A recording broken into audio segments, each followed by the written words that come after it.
Go. Streaming from South Africa to the world.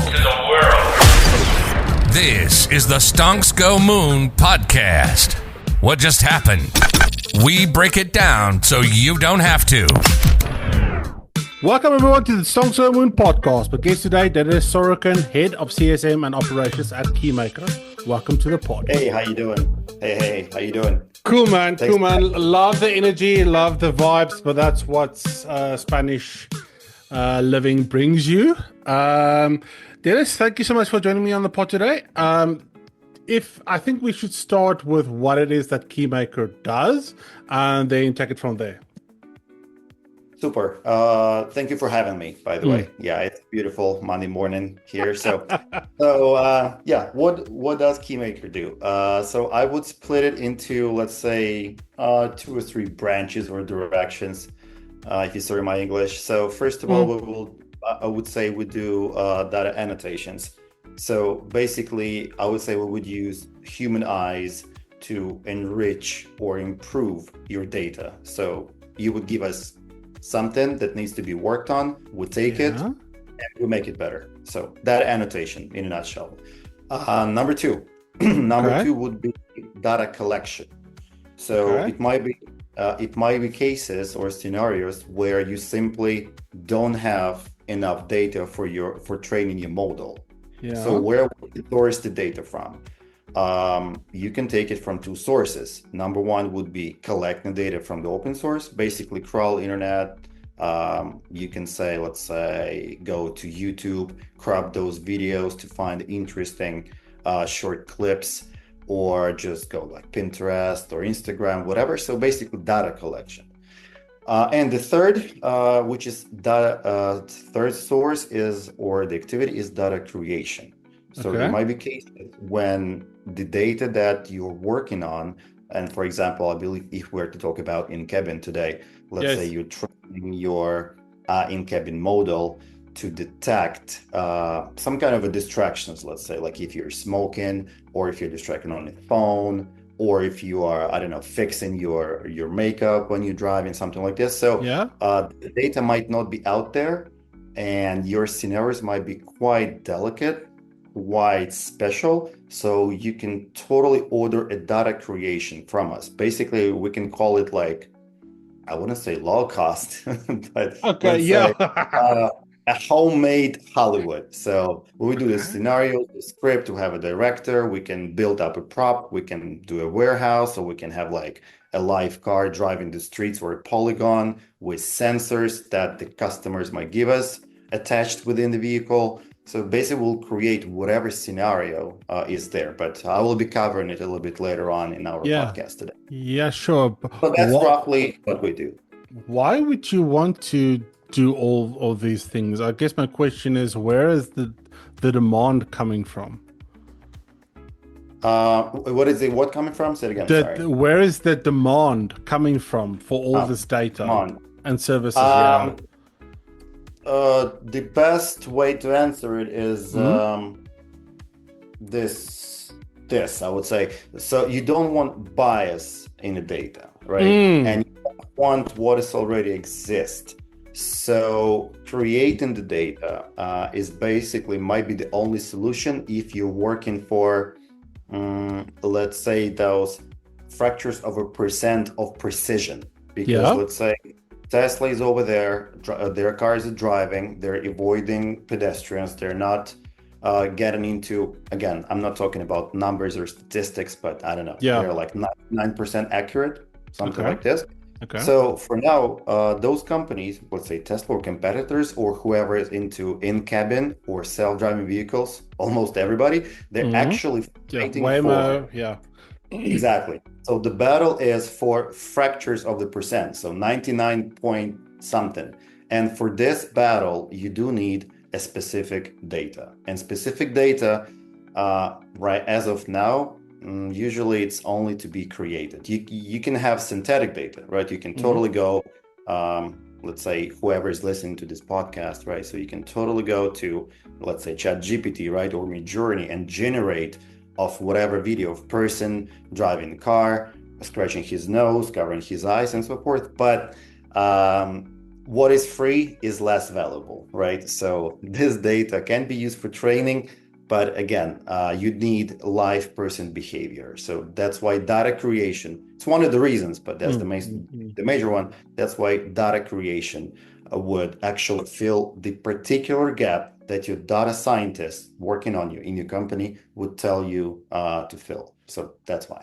So I heard you call it in cabin, and I wasn't familiar with that word. Is that what you are referring to for autonomous driving? Is that in cabin? Um, let's say it's all coming from automotive domain, Okay. but the self-driving vehicles is basically a vehicle. Well, it's self-explanatory, right? So Yeah, the yeah, vehicle yeah. is by itself, okay? Where in cabin, it's basically it's all has to do with can call it active safety, right? Okay. So it's not only controlling what is going on around the Mm, view, as I mentioned, like avoid the pedestrian or see where the kid on the bicycle would go, see if the braking. reindeer will jump from the forest and you can, hit the brakes. But it would also do the in-cabin as a precaution. As Mm, mentioned, are you paying proper attention? Are you tired? And how can you say if a person is tired or exhausted? okay. That makes 100% sense. No, no, So no. That's the question. So how would you say if a yes. person is exhausted, Yeah, let's no, I'm say? saying how you explain to me makes sense, but I'm listening. All right. So exactly. So let's say you were even like taking your eye off the camera, let's say for now, and imagine I'm the road. Mm, So all these kind of sensors let's say sensors and in-cabin cameras are following your pupils, the direction of your eyes, and then basically comparing to the patterns, right? So mm. it can tell it's all about algorithm, right? All about Yes. math. Yes. The computer of your car basically can say with a 97 percent chance of probability you Mhm. are that exhausted that you should stop. So you will, and then it's basically just a technique. So it can vibrate in your seat, it can shake your steering wheel, it can be like, hey bro, pull over, stop, have a coffee, stuff like that. So it's basically looking what the driver, and not only the driver as well as the passenger and the back seat. You might have children, right, who will just stand up and close their eyes like this from the back seat. Mm, So it's basically tracking whatever is happening inside. So that's why it's called in cabin. mm. Well, But it's a part it's a of, part of, of yes. exactly, yes. Yeah. And that's big business at the moment, right? Because you mentioned Tesla and Elon Musk, and I mean, Elon just got a position in the Department of Government Efficiency. So I'm guessing Waymo is going to drive the autonomous vehicle revolution. Is that a heavy industry for you guys that you are looking to, or you are involved in, or looking to get involved in further? I would say we are to get involved regardless. So again, Okay. I'm not into, let's say, politics revision of that much, but obviously I'm interested what's going with AI. So Yes. considering Mr. Elon having a seat or possibly having a seat in administration, right? So we Yeah. definitely would expect quite a raise in funds, right? Mm. So the government investments, I think it will be skyrocketed. So whatever he is interested in, is it autonomous vehicles? Is it Medicare? Is it agriculture? Basically, whatever. But I think that the government will spend even more. Not to mention that there is another quite a country on the other side of the globe. I'm referring to China. Mm. Uh, and over there, again, I'm not prepared to say the numbers, but I would say billions or millions, at least millions, Yeah. government and money already flowing into this. Yes. So investments is rising. The hardware, brain machine interfaces, they're growing, they're getting better, Yes. more exquisite. So I would say we would have a lot of work coming towards our way. And it's not only vehicles, it's whatever the industry is. Yes. in But yeah, in so hard in terms of hardware and healthcare, I saw a video last week. I think the company's called Neko in the UK, where basically you go in, they do a 3D model scan, they run all your skin lesions and everything, all your tests through AI, and basically in a half an hour or an hour, you have sort of a doctor giving your results, as opposed to the traditional healthcare where you go for testing, you wait a week, and then you have to go back and whatever. So, I mean, talking about data and healthcare, what are you seeing sort of the advances being for healthcare, especially not in the United States, which has a massive healthcare problem, but just maybe just in general. um, I would say, well, it's actually kind of easy to elaborate as Mm. this is my daily work, right? Oh, awesome. So exactly. So, mentioning the healthcare Yeah. and what applications we're working on, so we can let's say grade them from something amateur or kind of just for fun. Hmm. Not maybe just for fun, but yeah, something really basic. Yeah. Like let's say you point the camera, or you would stick your phone inside your mouth, take a picture, and we'd be like, well, you might have a plug here and there, right? Or you Uh, will smile and be like, okay, so your teeth are not perfectly aligned. So there are okay. applications like this, where there are more actual professionally where a more professional medical is required. Yes. For example, so as mentioned, you can have something amateur, right? Look at your teeth, see what is it. Take a Okay. picture of your face. We have pimples. Okay, what kind of pimples are those, right? Mm. So what can you do with them? Would you just, wash your face more thoroughly with a soap, or you need to see a doctor? So it's more like a advisory kind of thing. Mm. So the next step would be something even more home doable. Let's say again, take a picture of your pupils, Hmm. and it will give you a set of, I hope not, but the problems that you might have, right? Maybe it's kind of Yeah. yellowish, so you need to do this vitamins and everything. Yeah. Yeah. Yeah. Where on the last step would be executing some kind of actual operations, right? We see those videos where a person is in the, let's say, Washington, and the patient is in South Africa, I believe, where you located, Yeah. Yeah. and Yeah. he will actually execute the full operation being completely remote, right? So in healthcare, particularly, I would say we're not talking about AI, as this is the biggest question in all industries. Is AI going to replace the human or the doctor? Are we endangered? Well, maybe if you're a taxi driver, maybe a little bit, but not Yes. yet.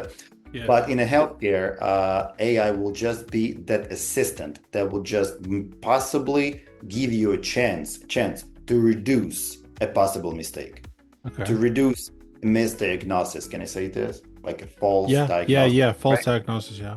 Yeah, false diagnosis, right? So yeah, it's just an assistant and a powerful tool if you know how to use it. But again, we're not talking about replacements.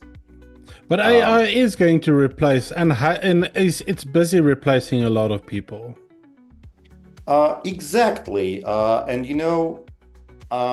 what I heard when the first ChatGPT started, right? Mm. Or right from OpenAI, which were the first people that were like, okay, we are endangered. So the first professions that we could hear waving a not a red, maybe an orange flag were copywriters, designers, I don't know, interior designers, brand designers, Ghostwriters. Yeah. people working with texts, right? And after texts, we're moving on to working with videos or working with, Mm. let's say, complex data. More complex data is basically data consistent not just from text as mentioned, but let's say video. What is video? A Yes. sequence of images. So video coming from, again, back to in-cabin, back to autonomous vehicles. Yes. Yes. Data Yes. coming from various sources, Oh. lidar, radars, Oh. video cameras, thermal cameras, infrared, and so forth. So all this is combined into a data set that eventually you, whichever domain you're working in, you need somebody to put the hands on it and enrich it. And this is something what we do. That's the human annotation, right? That's the human eye that you spoke of. Exactly. And a quick small addition, you can train the data to work on the data. So you can have basically AI improving the AI. That's what it's already doing. But again, what we're talking about, exactly. When we're talking about these fractures of a percent, you need live human eyes to actually say, yes, this is green color, this is emerald green, and you're 100% sure. AI would be 96% sure. Or so now, until we have robotics, and then we don't need ourselves anymore. Correct. Okay. Dennis, thank you so much for joining me today. Fascinating conversation. If the listeners want to go and connect with you and find out more about Keymaker and what it is that you do, where can they do that? Well, you can definitely visit our website. That will be the best landing page location, which is 3Ws Keymaker. 3Ws keylabs.ai. Okay. And we'll put all the links in the comments if you're an X as well.